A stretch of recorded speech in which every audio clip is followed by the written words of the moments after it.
सुरुवातीपासून म्हणजे चौथीत असल्यापासून तुम्ही तो स्ट्रगल, ते बिझनेसच्या प्रतीचं तुमचं प्रेम, तुमची जिद्द, त्याच्यामध्ये आलेले खाचखळगे, याच्यातून तुम्ही इथपर्यंत आलात. आणि आज मला असं वाटतं खूप चांगल्या लेवलला आज म्हणजे अगदी ती चाइल्ड आर्टिस्ट मायरा असेल, म्हणजे त्याही तुमच्या बरोबर कनेक्टेड होते, कनेक्टेड आहेत. आणि ते कपडे आणि या सगळ्या गोष्टी अगदी आम्ही टीव्हीच्या माध्यमातूनही पाहिलेल्या आहेत. बरोबर. इतकं सगळं छान असताना आयुष्यात आता नुकता आलेला एक असा टप्पा ज्यानं तुम्ही म्हणजे जसं तुम्ही सुरुवातीपासून म्हणतात की तुमचे पती तुमच्या बरोबर एक छत्रछायेसारखे उभे होते आणि त्यांची अचानक अकाली एक्झिट होणं आणि त्यानंतरही पुन्हा तुम्ही उभं राहणं, मला असं वाटतं ही खूप मनाला बोचणारी ही गोष्ट आहे.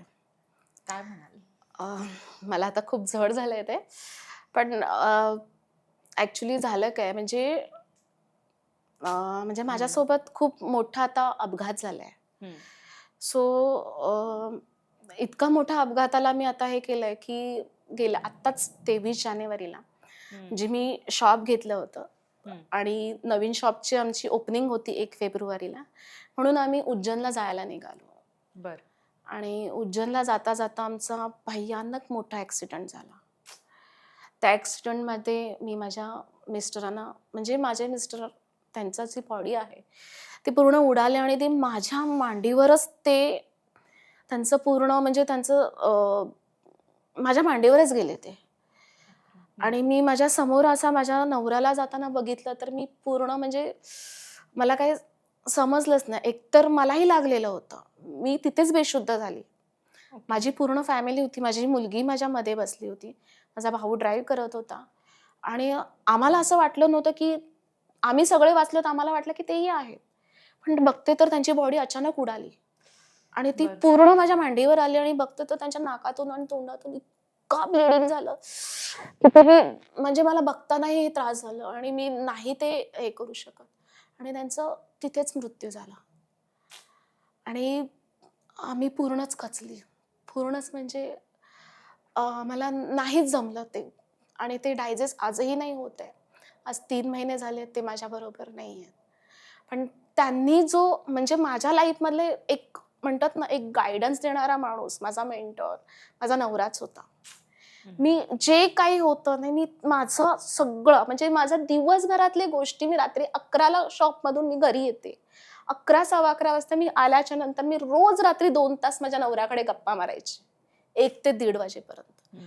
आणि इतका भारी माणूस म्हणजे देव करो म्हणजे आता ते कुठे आहेत मला माहितीये, ते आजही माझ्या बरोबर आहेत, खरी गोष्ट आमच्या बरोबरच आहेत ते. पण कसं आहे ना की गार्गी त्यांचं जाणं म्हणजे नाही पचत आहे. आणि की माझं असं झालंय की माझी पूर्ण अर्धांग माझं गेलंय त्याच्यातून. म्हणजे असं झालं की आपल्या आयुष्यातलं नवरा जाणं म्हणजे माझा एक खांदाच गेलाय पूर्ण.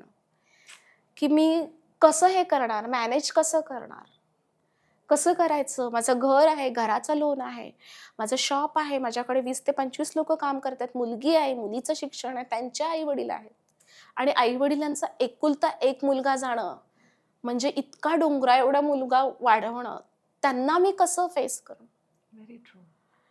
आणि ज्या वेळेला माझे मिस्टर गेले, माझ्या मुलीला आणि मला समजलं म्हणजे माझी मुलगीही तेवढी स्ट्रॉंग निघाली की तिने मला सांगितलं की मम्मी तू घाबरू नकोस, तू खूप स्ट्रॉंग मम्मी आहेस, जगातली तू अशी व्यक्ती आहेस की तू काहीही करू शकतेस.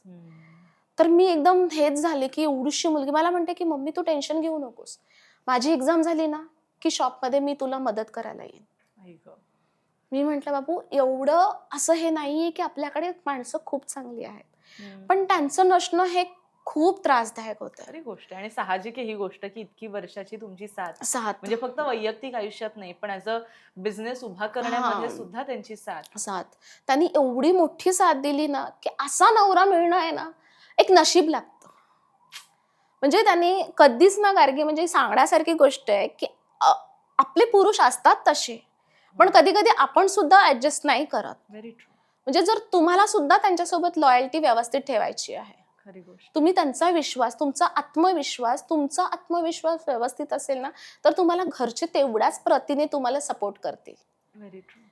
आणि त्यांनी इतक्या प्रमाणात मला सपोर्ट केलेला, म्हणजे मला कुठेच कमी पडून नाही. जर मला आहे ना उलट मी त्यांना जेवण बनवून ठेवायची, पण ते मला सांगायचे, "नाही पूर्वा, टाइम झालाय ना, माझं मी बघेन, तू जा. किती छान.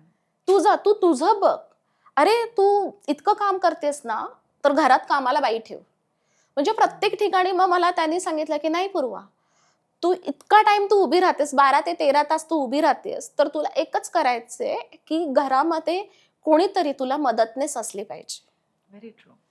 म्हणजे त्यांनी मला सांगितलं, की म्हणजे माझ्याकडे जे घरचे माझे ताई लोकं जे काम करतात ते सुद्धा खूप चांगले आहेत. मग मला सांगितलं, की "तू मदतनीस ठेव." मग त्यांनी मला मदतनीस दिली. आणि मग असं झालं, की मग म्हणजे मला कुठे जायचं झालं, तर मी त्यांच्यावरती अशीच चावी ठेवते आणि निघून जाते. पण ते व्यवस्थित घरचं करतात. वा. आणि अचानक ह्यांचं असं होईल, मी कधीच स्वप्नात सुद्धा विचार केला नव्हता, की माझ्या आयुष्यातून इतकी चांगली व्यक्ती अशी अचानक एक्झिट करून जाईल.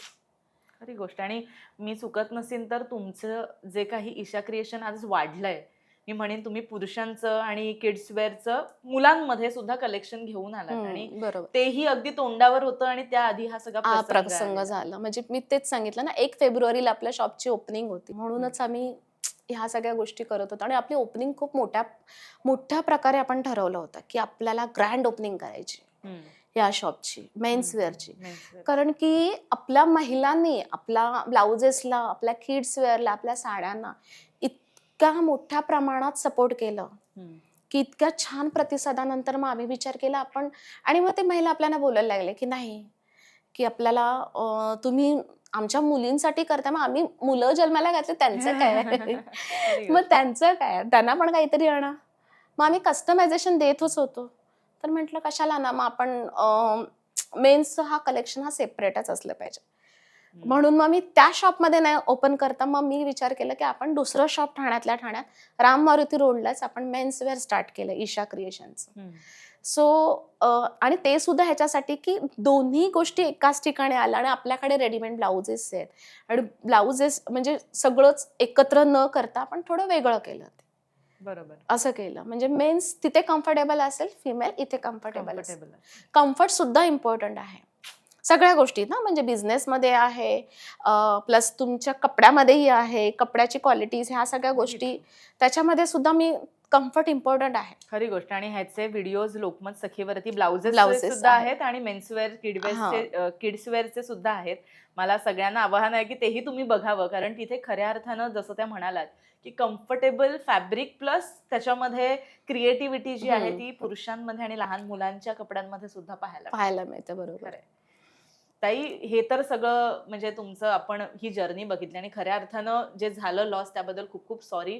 बट ह्याच्या पलीकडे जाऊन आज तुम्ही इथं उभे आहात, म्हणजे अगदी पती गेल्यानंतर 15व्या दिवशी उभं राहून पुन्हा काम करणं, कामावर रुजू होणं, ही खूप मोठी गोष्ट आहे. आणि मला असं वाटतं भल्या भल्या प्रत्येकीसाठी, म्हणजे फक्त बिझनेस वुमन नाही, पण त्या पलीकडे जाऊन आयुष्यात जेव्हा असे प्रसंग येतात, एक उदाहरण म्हणून तुमच्याकडे बघण्यासारखी गोष्ट आहे.